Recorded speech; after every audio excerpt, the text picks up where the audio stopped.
Assalamualaikum warahmatullahi wabarakatuh. Baiklah, dalam video ini kami akan membahas mengenai penyakit diabetes mellitus serta fitoterapi atau tumbuhan yang biasa digunakan untuk mencegah atau mengobati penyakit diabetes mellitus. Baiklah, yang pertama yang terhormat, dosen pengampu kita yaitu Bapak Apoteker Hayul Fadli Magister Sains. Kami dari kelompok 7 yang beranggotakan saya sendiri Ramayani, ada Lili Nurhafika dan Alifa Salsabila. Baiklah, selanjutnya kita akan ke materi pertama, pengertian diabetes mellitus. Baiklah, diabetes mellitus merupakan suatu penyakit atau keadaan di mana kadar glukosa dalam darah itu meningkat atau tinggi melebihi batas normalnya.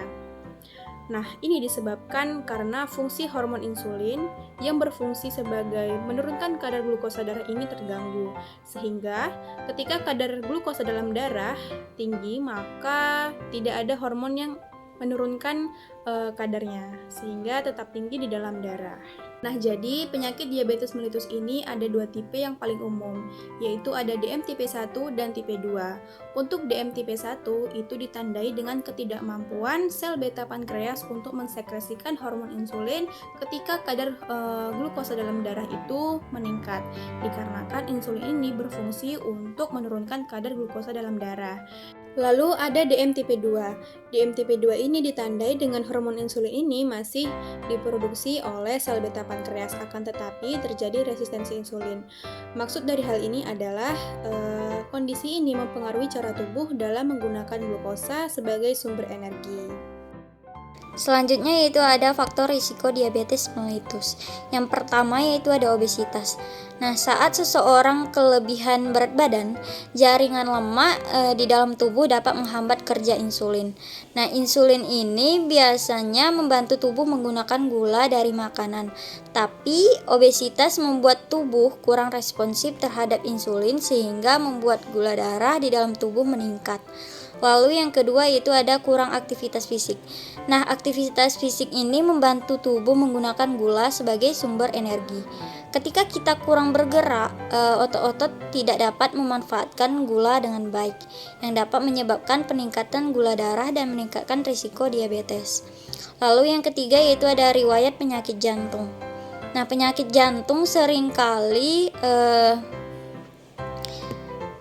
menjadi faktor risiko yang sama dengan diabetes, seperti tekanan darah tinggi dan kadar kolesterol yang tidak seimbang. Nah, kondisi ini dapat memberikan beban tambahan pada sistem tubuh dan meningkatkan terjadinya diabetes. Lalu yang keempat yaitu ada hipertensi atau tekanan darah tinggi. Hipertensi ini dapat merusak pembuluh darah dan menyebabkan ketidakseimbangan dalam cara tubuh mengatur gula darah. Nah, kondisi ini dapat memperburuk resistensi insulin dan meningkatkan risiko diabetes. Lalu yang kelima yaitu ada diet tidak seimbang.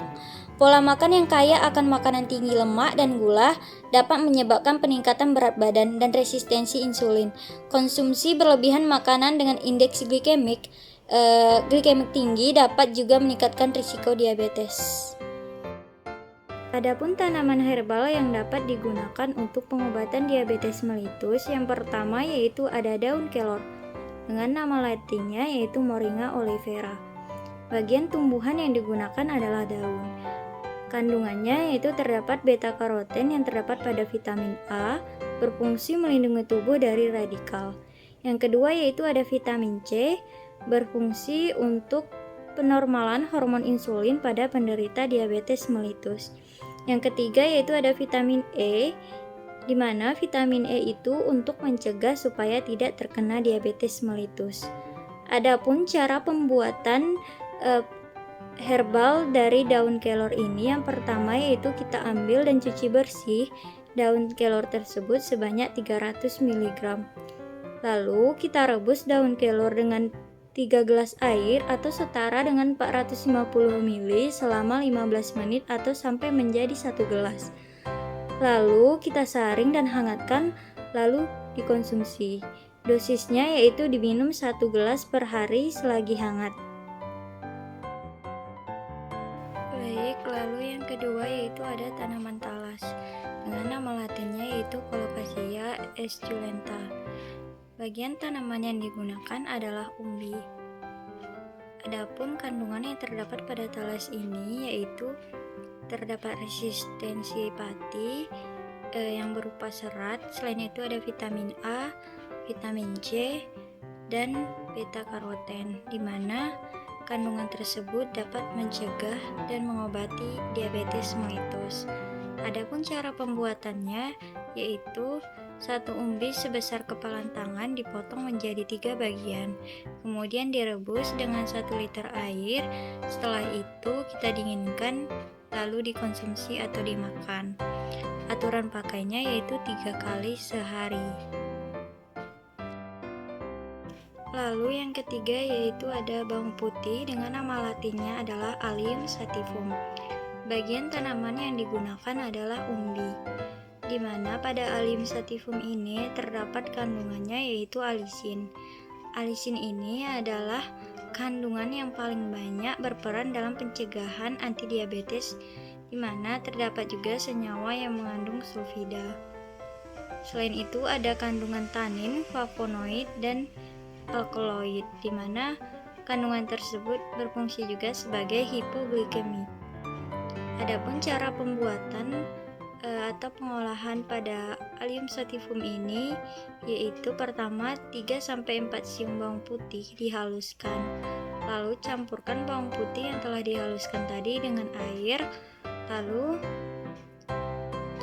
rebus campuran tersebut hingga mendidih, lalu disaring untuk mendapatkan air rebusan. Setelah itu tambah 1-2 sendok teh madu sesuai selera. Dosisnya yaitu 1 hingga 2 kali sehari. Lalu yang keempat yaitu ada aloe vera atau lidah buaya, di mana bagian tanaman yang digunakan yaitu adalah gel. Pada aloe vera ini memiliki kandungan kromium. Kromium ini berfungsi merangsang sekresi insulin oleh sel beta pankreas. Selain itu terdapat kandungan yaitu aloin, pektin, glukamanan, hemiselulosa, dan tanin, di mana fungsi dari kandungan tersebut yaitu untuk menurunkan kadar glukosa dan mencegah terjadinya diabetes mellitus. Adapun cara pengolahannya, yang pertama kita pilih daun lidah buaya yang segar. Setelah itu kita potong daun lidah buaya untuk mengekstraknya. Lalu kita potong daunnya menjadi beberapa bagian. Setelah itu kita potong kedua sisi dan ambil gelnya, lalu di blender dan diminum. Dosisnya yaitu 200 mg per kilo berat badan. Jadi kandungan senyawa pada gel aloe vera ini menunjukkan berbagai manfaat diabetes, dan kandungan polisakarida di dalamnya dianggap sebagai komponen aktif utama untuk manfaat pengobatan diabetes mellitus. Baik, selanjutnya obat diabetes mellitus yang beredar pada pasaran. Yang pertama ada Diabetadex.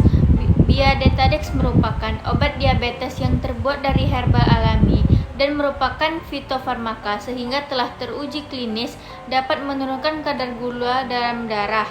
Karena Diabetadex berasal dari herbal, maka tidak ada efek samping pada manusia dan dapat dikombinasikan dengan obat dari dokter. Selanjutnya PPK Dinatur adalah produk herbal yang diproduksi oleh CV Dinatur Indonesia dalam bentuk sediaan kapsul. PPK Dinatur mengandung ekstrak daun sirih merah. PPK Dinatur merupakan untuk membantu memelihara kesehatan tubuh dan membantu melancarkan sirkulasi darah. Selanjutnya Diables.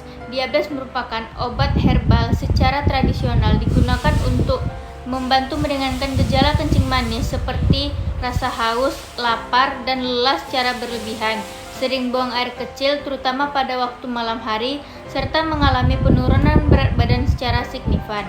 Selanjutnya batu sauda.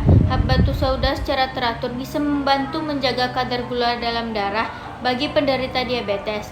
Manfaat ini bisa membantu menjaga gula darah agar lebih stabil dan tidak mudah melonjak.